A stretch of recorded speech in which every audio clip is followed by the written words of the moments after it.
just simply repeat the sound, not much happens. And particularly, Om Mani Padme Hum as one Buddhist mantra. So, the whole Buddhist system is utilize human intelligence maximum way, through that way transform our emotion. That's Buddhist way of approach. Buddha taught study is very, very important. Knowledge is very important. In order to utilize human intelligence fully, we have to know how to use. Then, with understanding about the whole system, transformation of our mind, with that sort of full of knowledge and ultimate aim and sincere motivation, then carry recitation of this mantra is very useful. Clear? Of course, I don't know whether relevant explain here or not, I don't know.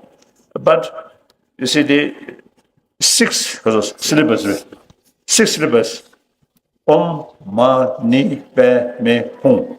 So Om, that sort of mantra is common Buddhism and also many different Hinduism. Om. But here Buddhists explain Om here three letters are Om. That represent our body, mind, speech. Two levels.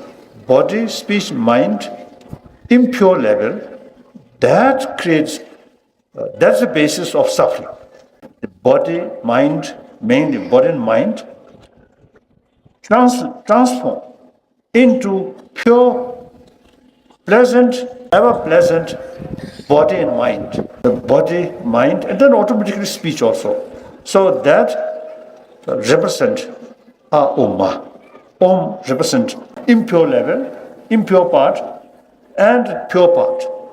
Now, how to transform impure part into pure? Mani and Padme. Mani means jewel.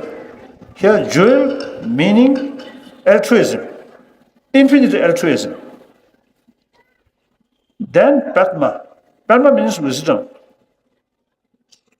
Altruism and wisdom combine. That's represent Hum. Hum carry meaning of combination. Altruism and wisdom combine. Through that way, that's the proper way, method to purify three impure in order to become pure three, body, speech, and mind.